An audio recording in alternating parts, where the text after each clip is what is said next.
Today we're working on a 2012 Dodge Ram 3500. We're replacing the trailer brake control box. What's happening is it's been on the fritz for a while, but it finally gave out. So when you start your truck,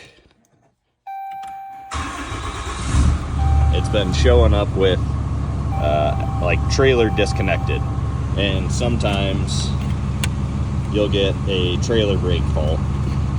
I was able to get away with it for about a year, and then it'll say trailer brake system, trailer brake service.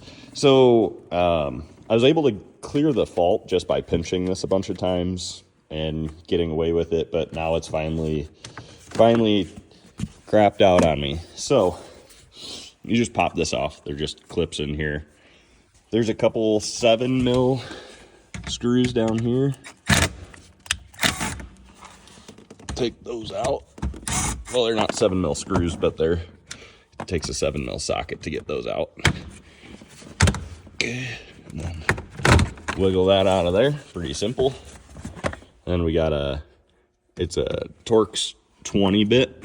Looks like 1, 2, 3.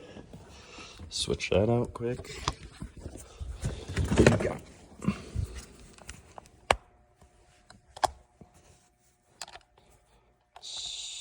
Switch that out. Look at that. 1, 2.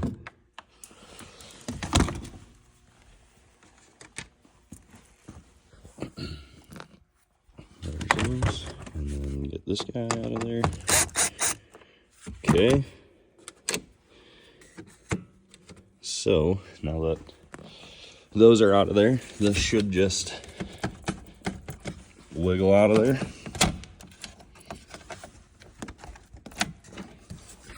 Unless there is something under there. Doesn't look like it.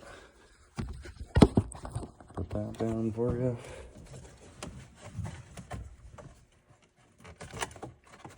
There we go. It's just a couple of clips on the bottom side there. Okay, and then your connectors are on the bottom side here, so as you're pulling it out, you got to be careful with those. Let's see what we got. We got wiring harness. That's right there. Might just have to take them out from the side is probably the better play.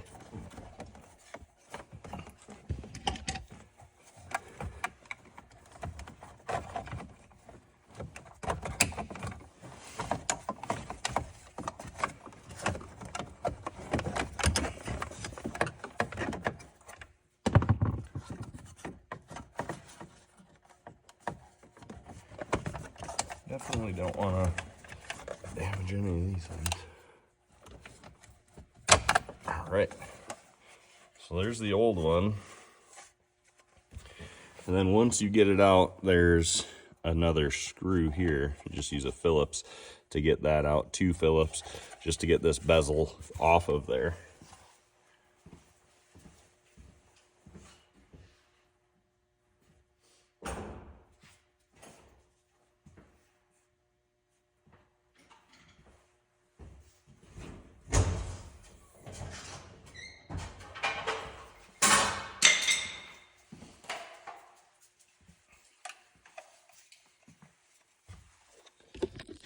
Once you get that bezel off,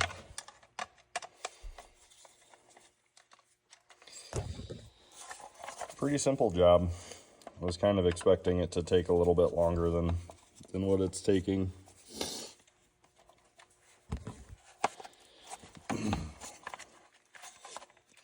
And then there's a couple of plastic clips that you need to just work past. As you can see, they're both the same. This is direct OEM replacement. It's not an aftermarket one. Just didn't want any issues. with fitment or anything. Not saying that there's an issue with any other ones. It's just easier for me to, and a lot faster being in Montana. They get it the next day versus shipping through UPS or FedEx takes a little extra time.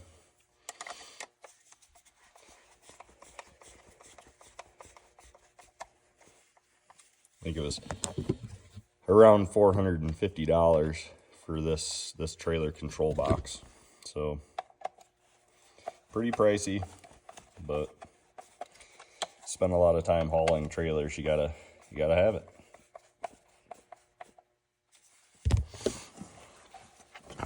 Then going back in, just reverse the steps. Obviously, that you took it out. This up in there a little bit more.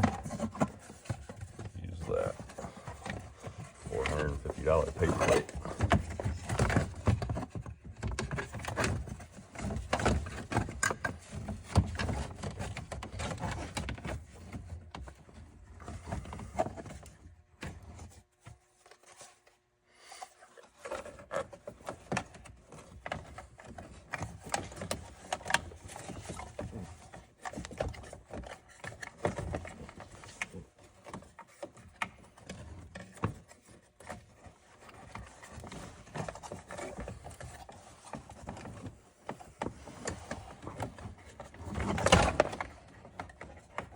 A little tricky to get back in there, but that's just because rushing, I guess. Okay, so now we'll throw our torques back in, 2 on the side, 1 on the other side.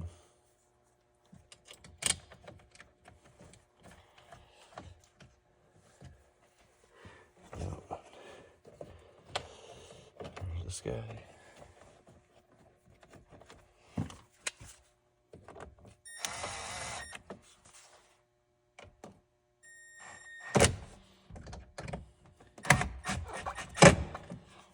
All right, so we got the new one back in. I'm not gonna put these in yet. You know how to put those back. They just pop back in, clip back in. So we'll now just test it and make sure.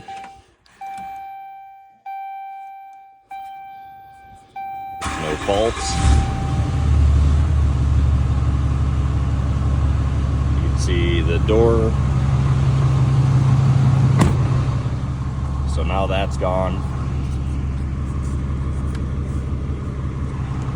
See that it works.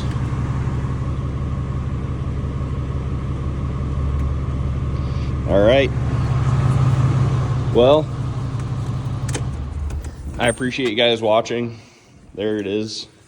Coming up, we're gonna do, I have a Banks grid heater delete kit. It's actually not a delete kit, it's just a relocation kit for the death nut on the coil there will drop off and break through or drop down into your intake and then go into one of your cylinders. So we got that, and then we also have a my 4-wheel drive motor is going out. So we're it's intermittent. Sometimes it'll let me go into 4-wheel drive, sometimes it won't. Sometimes if I can go into 4-wheel drive, I can't get it out of 4-wheel drive. And once again, just being up in Montana, studded snow tires don't help you out a whole lot if you can't have it in 4-wheel drive. So stay tuned for those, and we'll catch you on the next one.